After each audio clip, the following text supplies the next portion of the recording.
All right, guys, get ready for today's video. We are going to be going over the top 3 ways to transfer media, meaning footage, or anything of that kind from a device to a computer, starting right now. All right, guys, I wanted to personally welcome you to the channel today. My name is Justin, and here at The Digital Life, we give you guys the best reviews, thoughts on tech, and how-to tutorials based all around technology. So if you guys are new here, consider subscribing. We do weekly videos, so stay tuned for more. So guys, the first one that we're going to be looking at today is going to be the AirDrop method. Now I will point out right off the bat that basically 2 out of the 3 of these methods are for Android and iPhone. The first method that we are going to be going over today is actually exclusive to Apple. I'm not trying to sell you guys on Apple, but it just happens to be the easiest way, in my opinion, to get it onto a computer. So the first one we're going to be diving into today, guys, is going to be AirDrop. Now, AirDrop is famous because it is exclusive to Apple, but it's also extremely easy.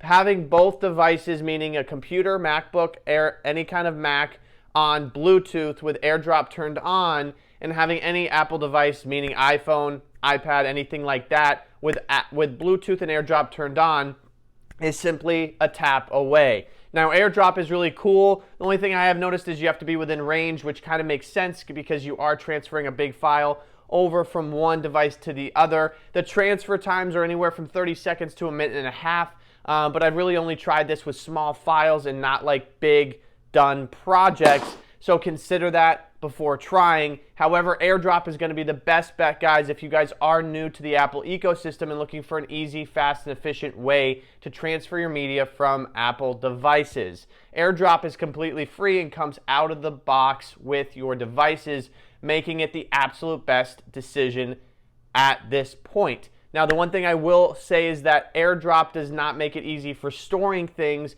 which is why the drive tools we will be talking about later in this video would be best for that, meaning AirDrop is just a vehicle to get your footage from one device to the other, but doesn't come with storage, meaning if your storage on your computer does not have enough to store your video, it's not going to work. The second one we're going to be talking about today, which is a storage cloud, is going to be Google Drive. Now, this is one that I use every day. It's really nice. It's really convenient. There's an Apple app for it, meaning on your iPhone, Apple device, there's going to be an app for it so you can upload, you can actually do folders, make it really organized so all your footage is easy to see and you really won't lose it. Now, the problem with Google Drive is that you actually have to get your footage up to Google Drive, which you might say, well, obviously I just upload it. Well, it's actually not that easy. One thing I've really come into a lot of problems with is uploading information, my footage, to Google Drive, because without fast Wi-Fi, if you're uploading a 4K video that's anything longer than about 5 minutes, you're looking at about an hour. I've even seen times up to 5 hours, 4 hours. You think I'm being dramatic, I'm really not.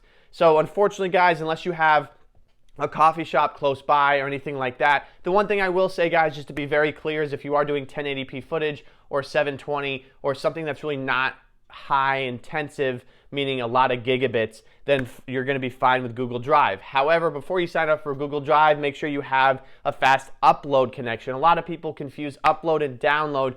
Download, most basic internet packages come with about 200 megabytes per second of download. This is not what we're talking about. Download is just streaming YouTube, going on the internet, news, messaging your friends. That's download. Upload is actually getting your information to the cloud or getting it to YouTube and loading it from your device to the network. This is much more significant, and if you're a content creator, getting your information uploaded to a network means you're going to want to have an upload speed above 10 if you want anything that's even remotely fast. I would say 10 is really not going to work. For me personally, I've noticed that about 70 to 100 is what you're going to want if you don't want to have to pull your hairs out. And I'm really not kidding. So guys, Google Drive is available on the App Store. It is available on all devices. Google Drive is very convenient, easy, and really works well with most devices. The third one we're going to be talking about today is going to be Dropbox. It's very well known.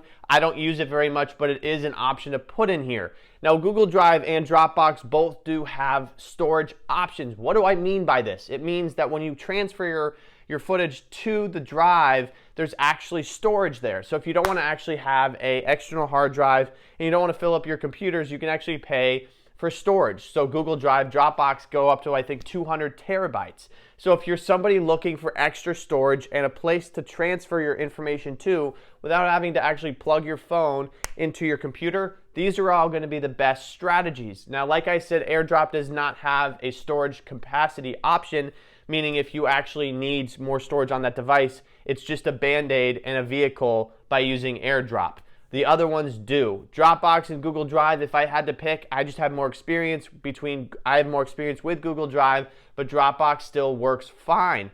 I would say though, guys, that for me personally, I've had more experience with Google Drive being a little bit more user-friendly and easy to organize, so I like that. It also pairs with your Google interface, meaning your Gmail, YouTube, anything that you're doing like that, so it kind of makes everything easier.